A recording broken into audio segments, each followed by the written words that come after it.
On today's show, after weeks of silence in the Kevin Durant trade request saga, it looks like things may finally be reaching a boiling point after a report from the Athletic's Shams Charania and then a tweet from Joe Tsai, the owner of the Brooklyn Nets, how all of this relates back to the Houston Rockets, how the Rockets could potentially get involved in a Kevin Durant trade, all of that and more coming up right here at Locked On Rockets. This is Mission Control, Houston. Ignition sequence start. The Houston Rockets select Jalen Green and Jabari Smith Jr. T-minus 15 seconds. Guidance is internal. Every time I step on that floor, I'm coming. You're getting somebody who's going to come in with a chip on their shoulder, somebody who's going to come in and compete from day one. 6, 5, 4, 3, 2, 1.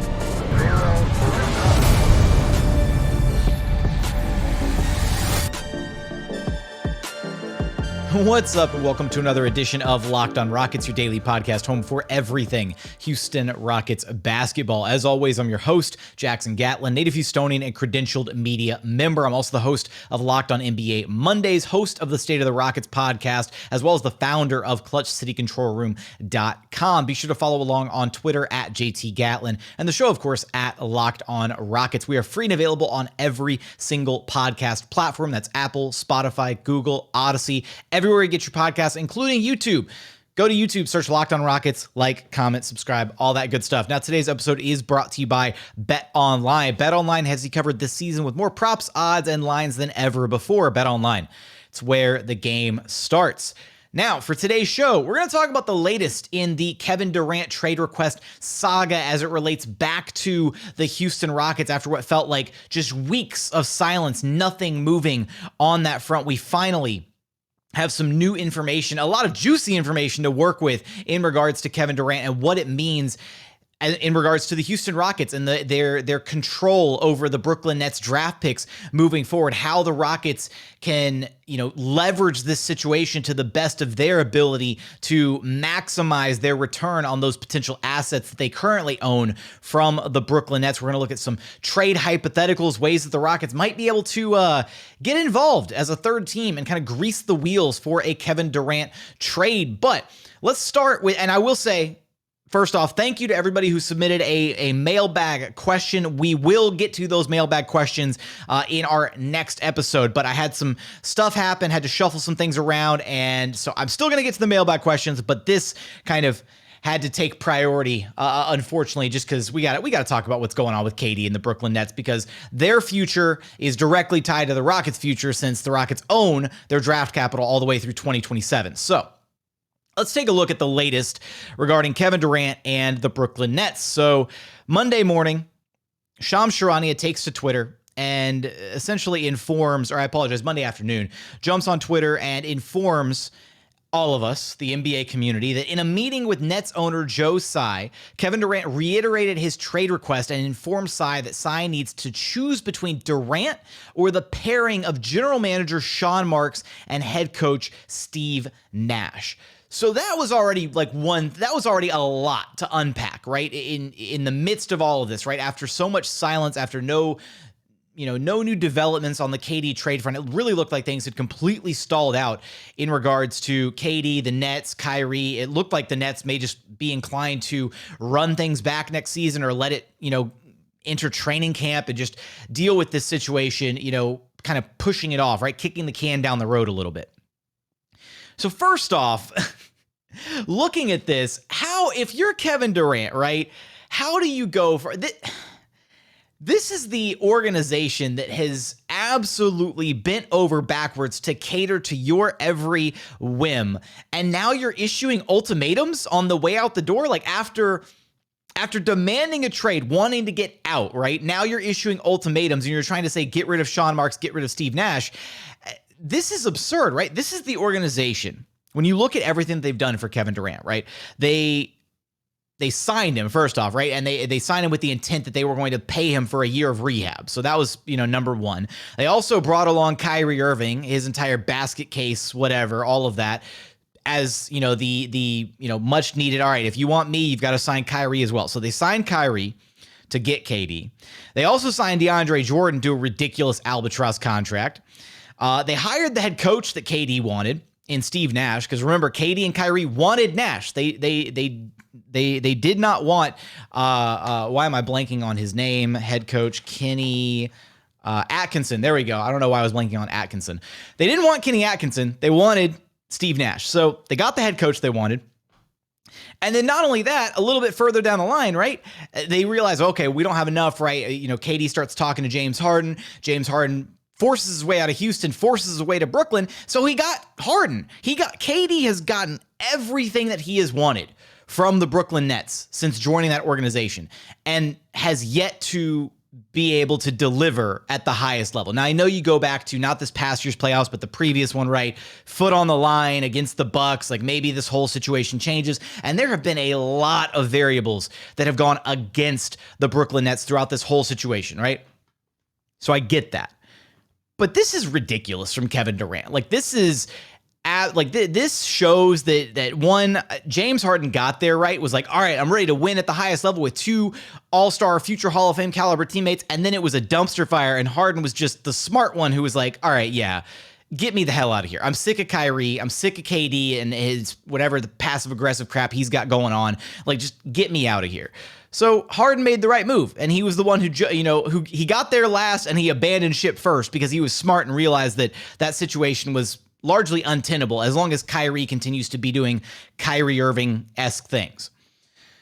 So for all of this, it really looked like KD, was operating out of a position of almost desperation, right? Like, all right, I'm going to start issuing ultimatums, trying to get my way, my way or the highway, get me out of Brooklyn, whatever. You got to fire the GM and the head coach if you want to keep me, that kind of thing.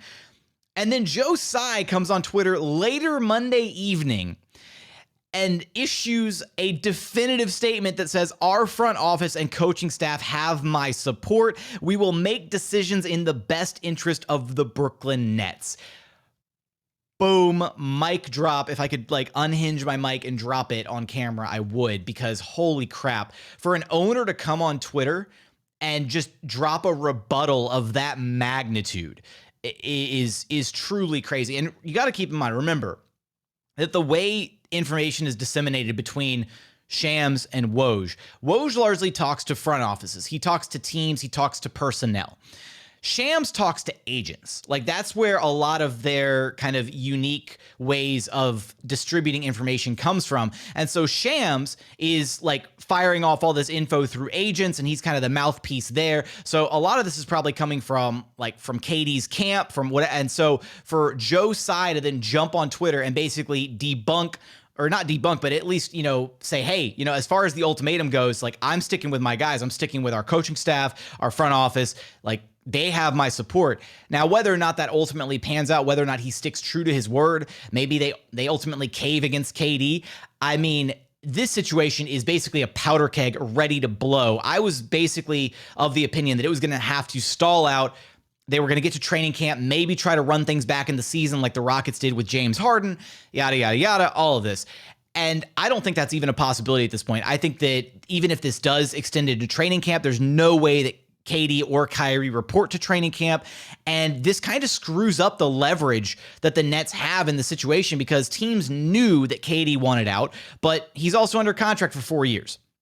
So the Nets still were operating from a pretty, strong leverage standpoint, and they might still be. This whole situation is so unprecedented as far as a star asking out with this much time left on his contract. It was unprecedented when Anthony Davis did it. It was unprecedented when James Harden did it with 3 years left on his deal. And now KD is the newest in the long line of star players asking out with just a ton of time left on their contracts. So that brings us to how the Rockets can get involved as a third team dealer, because at this point, the Nets and Sean Marks' asking price for KD stays ridiculously high. So with that, how can the Rockets get involved as a third team to help potentially facilitate a Kevin Durant trade to a few different destinations? We're going to take a look at the Boston Celtics, the Phoenix Suns, and a sleeper team a little bit later on that I won't actually give away right at this very moment. We're going to get there in just a moment after a quick message from our friends over at BetOnline, because BetOnline.net is the fastest and easiest way to check in on all of your betting needs. Find all your favorite sports and events at the #1 online source for odds, lines, and games. Find reviews reviews and news of every single league, including Major League Baseball, NFL, NBA, NHL, combat sports, you name it, UFC, MMA, boxing. They've got you covered for all of those. Esports, even golf. Right now, you can take a look at the NBA futures to see who the odds-on favorites are to win the title this next season in the NBA. Right now, you got the Boston Celtics at plus 400, the Milwaukee Bucks at plus 550. Coming in third place, you got the Golden State Warriors at plus 700. And then rounding out the top five, you got the LA Clippers at plus 750 and the Phoenix Suns at plus 1,000. So for all of those odds and more, to see the trends and available action to you, check out BetOnline. Head over to betonline.net today. BetOnline, it's where the game starts. And continuing on here at Locked On Rockets, your daily podcast home for everything Houston Rockets basketball. Now, I know that this is a Rockets podcast, and I went incredibly heavy on Brooklyn Nets stuff there in the first segment. If you're still here, I appreciate you, because all of that information does directly relate back to the Houston Rockets, right? Like it's so, the Rockets are so intertwined with what's going on in Brooklyn right now. It feels weird to report on that, but there's also very little other Rockets related news going on right now at this point in the offseason. So to get a juicy morsel like this from Brooklyn, again, the powder keg that is the Brooklyn Nets currently. Also, before diving into our hypothetical trade scenarios here that I want to look over, I will say, quick announcement, Thursday night, 8 p.m. Central Time, so 9 p.m. Eastern, 6 p.m. Pacific, 8 p.m. CST. Myself, Roosh Williams, and Clutch fans, Dave Hardesty, will be hosting a Rockets watch party where we're going to be rewatching Rockets-Lakers, the OT win against LA in Houston from this past season. We have this new platform that we're testing out. It's going to allow us to interact with you, our wonderful listeners, Rockets fans, to run back different games. We're going to do some maybe games from last season, some throwback hoops, stuff like that. It's going to be a ton of fun. You'll be able to interact with us, come up in the room, talk hoops with us, talk about what's going on in the game, talk about observations, what stood out, things like that. It's going to be an absolute blast. I'm going to put the link to sign up for the platform. It's called Playback. So the link will say getplayback.com. It'll be in the episode description for this episode. Go click on it, go sign up, and then be sure to come join us live. Again, this is a live thing. Like, we're going to be interacting. This is no pre-recorded whatever. It's going to be like tuning into the game live and having me, Roosh, and Dave as like your color commentary crew. So be sure to come hang out. It's going to be a ton of fun. Now, let's start looking at some of these hypothetical trades that I've got here lined up for the Houston Rockets. And I think it's important to note before I flash this trade on the screen is the way that the Rockets can get involved in a KD situation, right, is the asking price is so monumental for KD right now that if the Rockets get involved as a third team dealer, to kind of grease the wheels in a KD trade, they would be able to give back some or potentially all, right, varying degrees depending on what the Rockets are receiving on their end of the Brooklyn Nets draft capital back to Brooklyn themselves, which kind of eliminates the frustrating need on the Brooklyn Nets' behalf of having to try and remain relevant or competitive in the aftermath of dealing Kevin Durant. So right now, the Nets are in this precarious position where it'd be great if they could just deal KD to the highest bidder and call it a day, wash their hands clean of the situation, and go into next season and scrap together for 20 to 25 wins. They don't own their future draft capital. So tanking makes zero sense if you're the Brooklyn Nets right now, unless you can get the Rockets and get General Manager Rafael Stone to give you back some of your picks. Which is why right now the picks that the Rockets own by way of Brooklyn are the most valuable picks on the market as it relates to the Kevin Durant situation, right? Because even a team could come out, any team can come out and offer, four firsts, four swaps, whatever the total max offer that they can do of first round picks over the next, decade. And it still kind of won't matter because then the Brooklyn Nets are banking their rebuilding timeline and path on how bad another organization is, which any organization that picks up Kevin Durant is going to be pretty damn good out of the gate, at least for the first few years that KD is around. So those first few years, the picks probably aren't going to be so hot. Now, again, it's the NBA. Things can change at the drop of a hat. And as we have already seen with the Brooklyn Nets situation, those picks are already conveying more value than we thought they would in the early years by way of pick number 17 turning in Tari Eason this season for the Houston Rockets. So maybe I'm underselling the value that owning, 8 future firsts from another organization would have if you're the Brooklyn Nets. But it would still be so beneficial to them if they could then loop the Rockets back in, send a young player that the Rockets are interested in back the Rockets' way, or a young blue chip prospect, if you will, and kind of see if the Rockets wouldn't be willing to budge from some of the draft capital that they currently own. And again, the way this works for the team that's actually acquiring Kevin Durant is then that team would potentially have to give up a little bit less in the way of future draft capital to be able to loop the Rockets in. And so this is how we're going to take a look at this very first trade permutation that I have whipped up here for us. Let me turn this off. Production value. All right, here we go. The first trade is a trade with the Houston Rockets, the Brooklyn Nets, and the Boston Celtics. And so what we have here is Kevin Durant lands in Boston.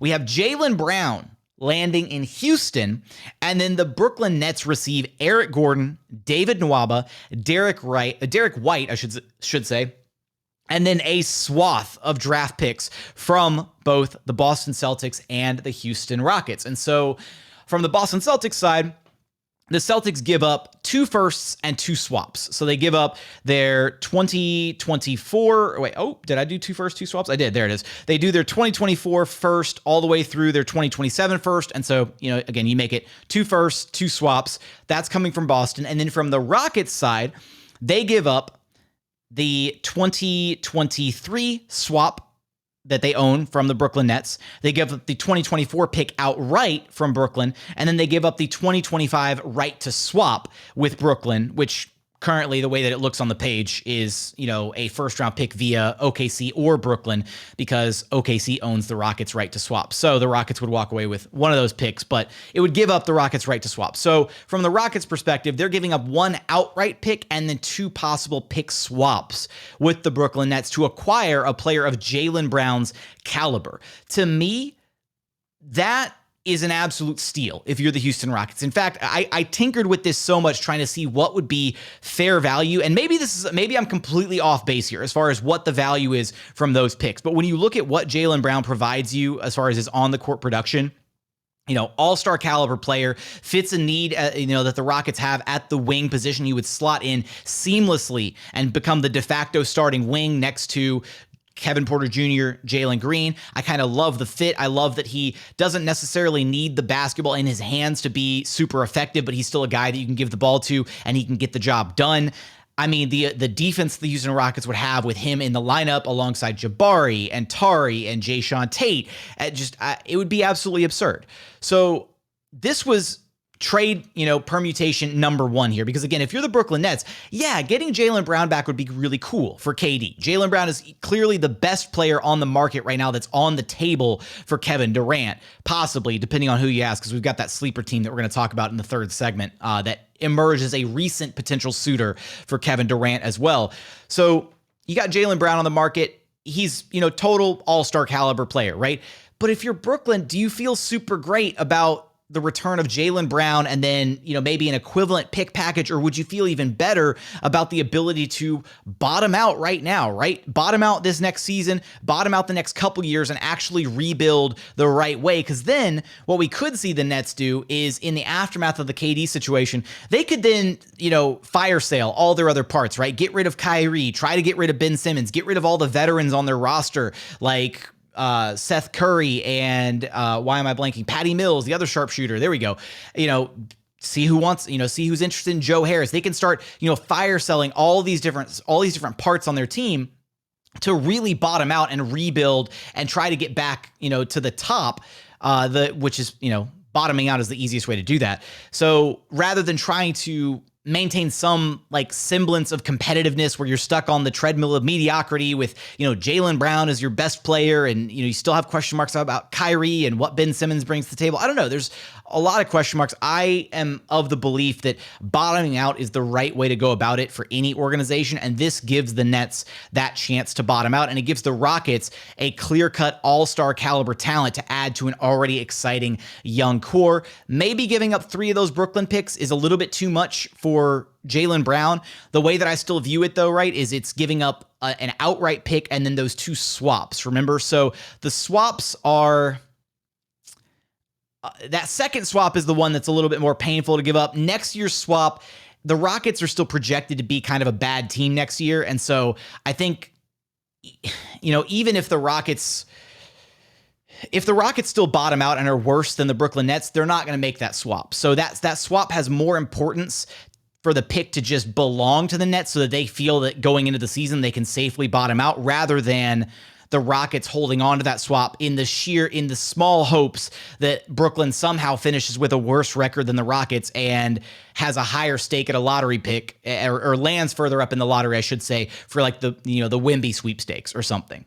So with that, that's the first permutation of a trade that I've got teed up for us here. Coming up, I want to get into our final two trades that I've got teed up regarding Kevin Durant and how the Houston Rockets can be that third team facilitator. We're going to get there in just one moment. And final segment here at Locked On Rockets, your daily podcast home for everything Houston Rockets basketball. We are free and available on all platforms, wherever you listen to your podcasts, including YouTube, where you can help the show out tremendously by commenting on the videos. Remember our mantra: for the house, for the team, for the algorithm. Go comment on the video. I would sincerely appreciate it. Now, let's go ahead and run up our next trade scenario here that involves the Houston Rockets, the Brooklyn Nets, and, drumroll, the Phoenix Suns. No surprise there. The Phoenix Suns were the far and away favorite to land Kevin Durant until the Boston Celtics started getting mentioned, and including Jalen Brown in a potential KD package trumps almost anything that the Phoenix Suns could throw on the table. But the Suns still have a rather attractive trade package as well. In this scenario, the Phoenix Suns are receiving Kevin Durant. The Rockets would be receiving Mikal Bridges, although there's a variation of this that we could throw in there. And then the Nets walk away with Eric Gordon, Dario Saric, Cam Payne, Cam Johnson, and they get 3 future firsts from the Phoenix Suns, 3 straight up firsts, 2 swaps, and then by way of the Rockets, they receive 1 swap back, so the removal of a swap on next year's draft pick, so the 2023 selection, and then they receive the 2024 pick outright. So breaking down this one, it's slightly different from the Boston Celtics version of this trade, the one involving Jalen Brown, because in this one, the Rockets are giving up a little bit less draft capital, and the team acquiring KD is giving up a little bit more draft capital. So instead of it being 2 picks and 2 swaps like it was for Boston, it's 3 picks and 2 swaps from Phoenix to acquire KD's services. And then the Rockets are, or I guess in this trade, right, Phoenix is rerouting Mikal Bridges to Houston, again, because of the attractiveness that owning their picks outright for this next couple seasons would mean for the Brooklyn Nets. Having those 2 picks, both in this subsequent season right away in the aftermath of trading KD, and then next year, the 2024 pick as well, allows the Brooklyn Nets to completely bottom out in these first 2 years post Kevin Durant and control their fate, control their destiny as far as trying to acquire a top prospect by way of the draft. Now, as far as what the Rockets get from this, Mikal Bridges is, to me, a slam dunk type player that they could slot in at that 3 spot, right? Maybe even a better fit, arguably, than Jalen Brown, because he gives you size, he gives you length, he gives you shooting, he gives you the ability to create, not create, but the ability to like finish in the open floor, the ability to finish in transition, attacking off the catch. Like, Mikal Bridges is almost the perfect like glue guy 3-and-D wing that you would want to throw in to this Rockets young core that they have right now. And imagining the length and the defensive versatility for the next 4 to 5 years between Mikal Bridges, Jabari Smith Jr., Tari Eason, Jae'Sean Tate, again, it's absurd. It's even better, arguably, than the defense that you'd get by adding Jalen Brown into the mix.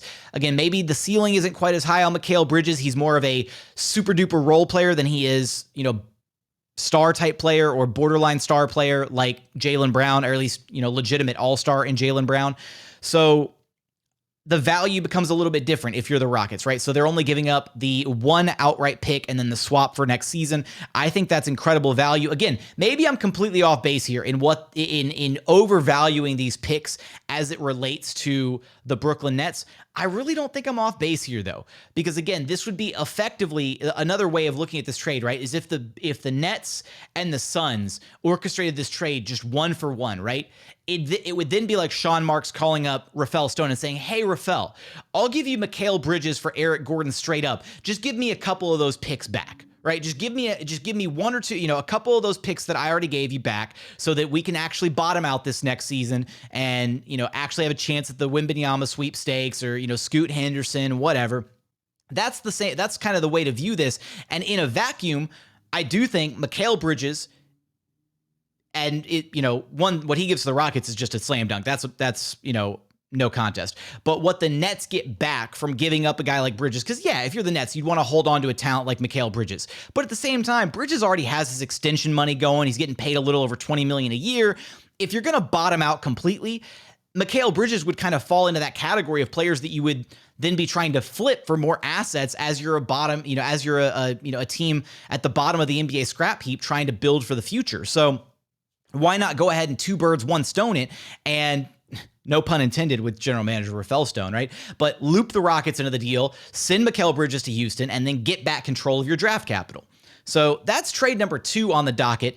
Trade number 3 is from a sleeper team here, and it's one that I really don't know how I feel about this one, but we'll see how it plays out. It is with the Houston Rockets, the Brooklyn Nets, and the New Orleans Pelicans, who I guess recently emerged as another potential suitor in the Kevin Durant sweepstakes, centering a package around Brandon Ingram. And I think this is the one where things become a little bit more interesting, and maybe the Rockets don't have as much leverage in this scenario, because if the Nets could snag Brandon Ingram and a few other young parts from the New Orleans Pelicans for Kevin Durant, then maybe the Nets just feel comfortable about that being their kind of, starting point as far as a rebuild is concerned. Brandon Ingram, maybe a couple younger guys, Larry Nance, maybe you throw Herb Jones in there. And then they've still got Ben Simmons. They could, still try and, get rid of Kyrie Irving and try to get back something of value for him, be it picks or whatever. That's not a bad spot to start the rebuild rather than truly bottoming out, because then you have a guy that can conceivably be your number one guy moving forward in Brandon Ingram, or at least a couple of them in Brandon Ingram and Ben Simmons. So this trade permutation may be a little bit weirder, because if you're adding Ben Simmons, if you're adding Brandon Ingram into the mix, maybe the goal isn't necessarily to bottom out next season the same way it would be if you don't bring back an all-star caliber talent into the fold for Brooklyn next season. But what I did was KD to the Pelicans, Herb Jones to the Rockets, and then for the Nets, they received Brandon Ingram, Larry Nance Jr., and then from the Pelicans, they got 2 firsts. Actually, I apologize. They got 4 straight up firsts from the Pelicans, which could be a lot. Again, I gave them the 2023 and 2024 firsts from the Pelicans and from the Lakers, because those are some incredibly powerful first round draft picks. So 4 straight up first rounders to the Brooklyn Nets, and then from the Houston Rockets, the 2023 swap right removed, and then the 2025 swap right removed. So that would give the Nets a chance to bottom out next season, and then give the Nets a chance to still have their pick again later on in the 2025 season. So 2 firsts for Herb Jones. Again, similar kind of argument for Herb Jones in a Houston Rockets jersey, just like Mikal Bridges. He gives you length, he gives you defense. He's a guy that really impacts winning, a la, our best friend Bill Simmons, William Simmons. But I think that would be an absolute steal if you're the Houston Rockets as well. And maybe again, this one I feel a little bit less inclined, the way that I kind of flipped the script there, looking at the Suns trade and trying to evaluate it as if Sean Marks were to just approach Rafael Stone with Mikal Bridges in tow and say, all right, what can I get for this guy? I feel like the Nets in this scenario, this hypothetical, would be less inclined to then flip Herb Jones, who is still under team control for 2 more years, who gives you insane production at an insanely team-friendly deal or team-friendly price. I feel like this is the one that is the least realistic of the 3 as far as the Houston Rockets getting involved as a third-team suitor. Even though I still think it gives the Brooklyn Nets a lot more flexibility in their future to have some control of their draft capital back. At that point, Herb Jones, if they could get the New Orleans Pelicans to include Herb Jones and Brandon Ingram and then, a mountain of picks like that for Kevin Durant, then I think that's still an absolute steal if you're the Nets. And then maybe you're not even inclined to include a third team. Maybe you're just happy for that to be the starting spot of your rebuild. So with that, those are the hypotheticals that I wanted to run through, some ways that the Houston Rockets could get involved as a third team suitor for Kevin Durant and the ongoing trade saga with the Brooklyn Nets. There's also tons of other permutations out there, different ways that the Rockets could get involved, because again, I do think that right now, the most valuable picks on the market for the Brooklyn Nets in any Kevin Durant trade are the ones sitting here in the vault in Houston, guarded by General Manager Rafael Stone.